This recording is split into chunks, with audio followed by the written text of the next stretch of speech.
Hello student, आप सभी का स्वागत है आपके YouTube चैनल ज्ञान ज्योति शॉर्ट हैंड क्लासेस में। बच्चों, 16 और 17 तारीख को आपका पेपर लगा हुआ है स्किल का, एसएससी स्टेनो।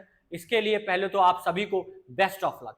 बहुत मेहनत करी है आप लोगों ने और आपका स्किल अब आ चुका है। तो बच्चों ध्यान दो, आपको क्या गलती नहीं करनी है, वहां पर किन किन बातों का ध्यान रखना है, एडमिट कार्ड के साथ क्या क्या ले जाना है, ये सारी जानकारी मैं आपको बता देता हूं। इसके साथ साथ बेटा कुछ इंपॉर्टेंट टिप्स, पूरा वीडियो देखिएगा, समझिएगा कि मैं आपको क्या क्या बता रहा हूं, इनको फॉलो करिएगा, आपका स्किल बहुत ही बढ़िया होगा। ठीक है बच्चों, तो देखिए आपके पास एडमिट कार्ड डाउनलोड हो चुके हैं, एडमिट कार्ड आ चुके हैं। ठीक है, और ग्रेड सी और डी हिंदी का पेपर 16 तारीख को है, इंग्लिश का पेपर 17 तारीख को है।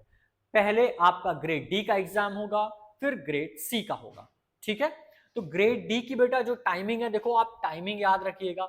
ग्रेड डी की जो टाइमिंग है वो रिपोर्टिंग टाइम 7:45 सुबह की है। गेट बंद हो जाएगा 8:30 बजे बेटा। तो आप 7:45 का इंतजार मत करिएगा। आप ये मत सोचिएगा कि मैं घर से 7:45 पे निकलूं, 7 बजे निकलूं। आप घर से जल्दी निकलिएगा बेटा।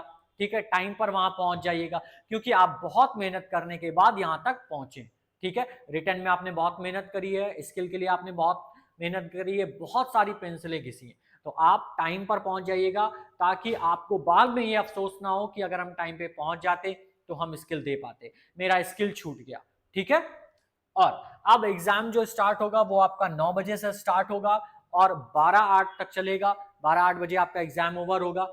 ठीक है, फिर कह रहा है यहां पर आपको लॉगिन के पश्चात कंप्यूटर स्क्रीन पर ये लिखा इंस्ट्रक्शन दिखे होंगे, जो कि आपको यहां भरना होगा। इसके अलावा यहां पर आपके साइन होंगे, उम्मीदवार के हस्ताक्षर यहां होंगे। यहां पर आपके जो केंद्र पर्यवेक्षक है उसका साइन होगा। तो ये भी आप बहुत ध्यान से भरिएगा।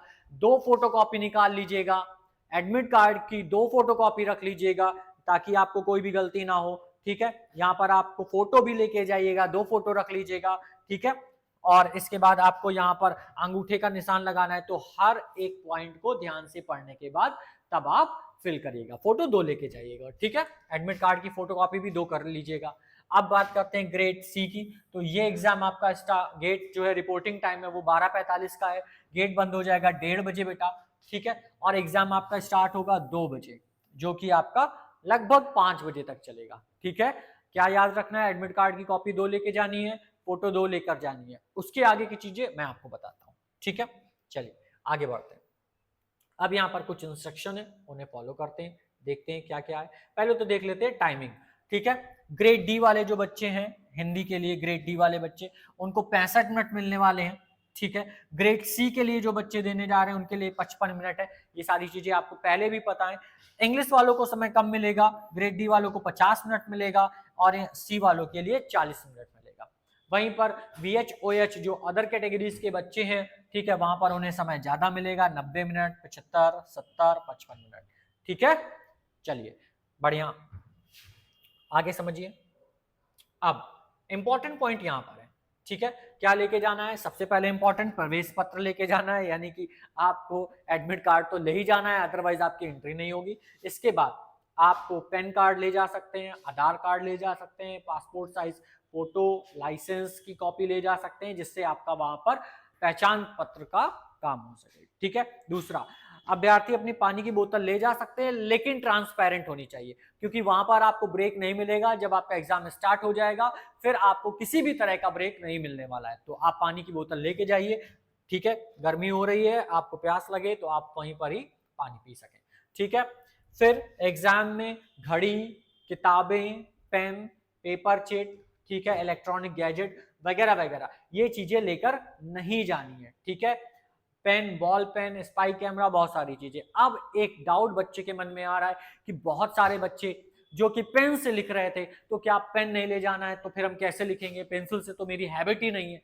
तो बेटा आप पेन ले जा सकते हो, ठीक है, लेकिन आप बॉल पेन, ठीक है, नहीं ले जा सकते। ऐसा पेन जो कि ट्रांसपेरेंट नहीं है। ठीक है। आप ऐसा पेन ले जा सकते हैं जो ट्रांसपेरेंट हो, या फिर आप लिंक स्टार का जो पेन है इसे ले जा सकते हैं, जहां पर आपकी रिफिल दिखाई दे रही हो, तब आपको कोई प्रॉब्लम नहीं होगी। लेकिन कुछ एग्जाम सेंटर में अगर ऐसा होता है कि वहां पर आपको कोई स्लिप मिलती है, पूरी तरीके से लिखा होता है कि आप पेन नहीं ले जा सकते, तो बेटा आपको अंदर जो पेन मिलेगा आप उसका यूज कर सकते हैं। ठीक है, वहां पर आप उसका यूज करिएगा, परेशान मत होइएगा।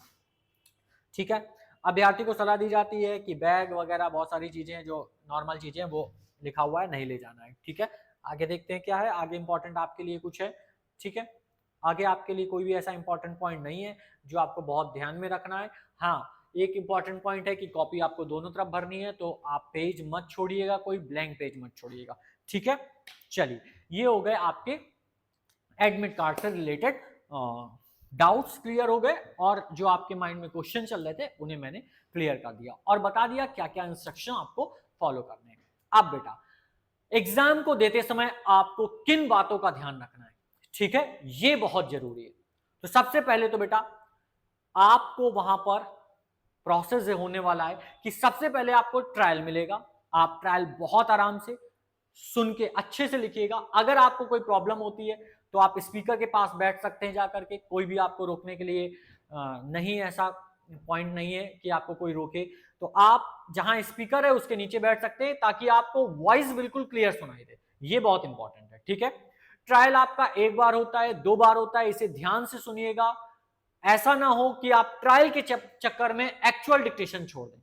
ठीक है, एक्चुअल डिक्टेशन बोलने से पहले आपको इंस्ट्रक्शन दिया जाएगा कि ये डिक्टेशन अब आपको बीच में कहीं पर भी रोकी नहीं जाएगी। तो जो आपकी रियल डिक्टेशन है उसे लिखते समय किसी भी तरह की नादानी मत करिएगा। बहुत आराम से पेंसिल का यूज करिएगा या पेन का यूज कर रहे हैं, आप एक नहीं, दो नहीं, तीन पेंसिल लेके जाइए, तीन पेन लेके जाइए। ठीक है, पेंसिल ज्यादा लेके जाइएगा क्योंकि बार बार आपको वहां पर छीलना ना पड़े। अगर आप कॉपी में लाइन खींचते हैं, ठीक है, अगर आप कॉपी में लाइन खींचते हैं तो कॉपी में लाइन खींच लीजिएगा। ठीक है, वहां पर लाइन खींच लेंगे, कॉपी में इस तरह से ड्रॉ कर लीजिएगा। ठीक, ताकि आपको लिखने में कोई समस्या ना हो। और पेंसिल शार्प रखिएगा। अगर हो सकता है ज्यादा पेंसिल नहीं ले जाना चाहते हैं तो आप पेंसिल को दोनों तरफ से छील लीजिएगा। ठीक है, पेंसिल को आगे से भी छील लें, पीछे से भी छील लें। और पूरी तरीके से एक बड़ी पेंसिल लेके मत जाइएगा। ठीक है, एक बड़ी पेंसिल मत लेके जाएं क्योंकि उसका वेट ज्यादा होगा। आप नॉर्मल साइज की पेंसिल, इतनी बड़ी पेंसिल लेके जाएं ताकि आपका हाथ थके ना, भरे ना। ठीक है, और आप डिक्टेशन आसानी से लिख सकें। फ्लैक्चुएशन होना तय है, तो आप इस बात से बिल्कुल भी माइंड सेट मत करिएगा कि वहां फ्लैक्चुएशन नहीं होगा। फ्लैक्चुएशन थोड़ा मोड़ा होता है, आप इसके लिए प्रिपेयर रहिएगा, माइंड सेट रखिएगा कि अगर 80 से 85 86 वर्ड पर मिनट डिक्टेशन बोली जाती है तो हम आराम से लिख सकें। ठीक है, ये डिक्टेशन हो गया। डिक्टेशन लिखने के बाद आपको टाइमिंग मिलेगी रीडिंग करने के लिए।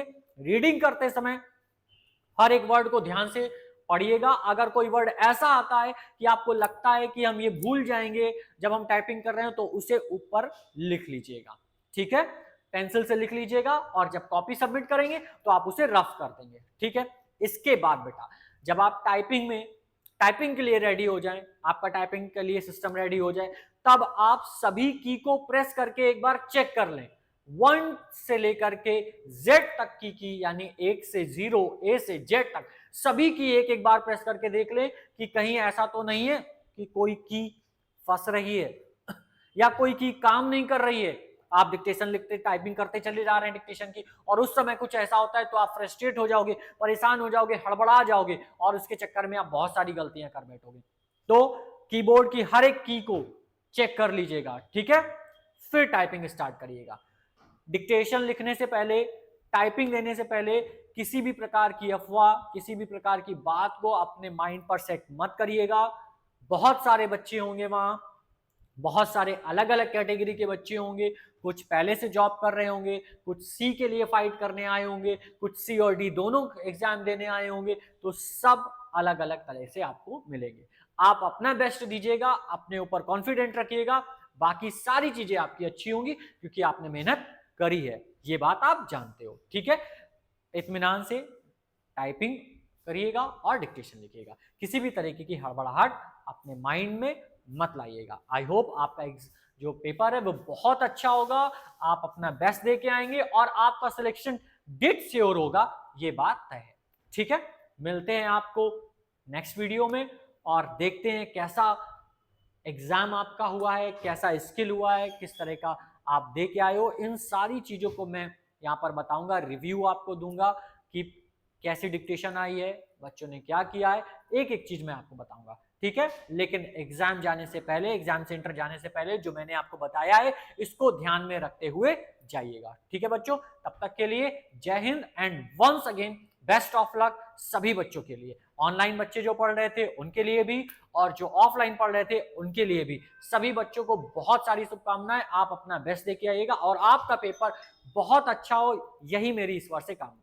Thank you student.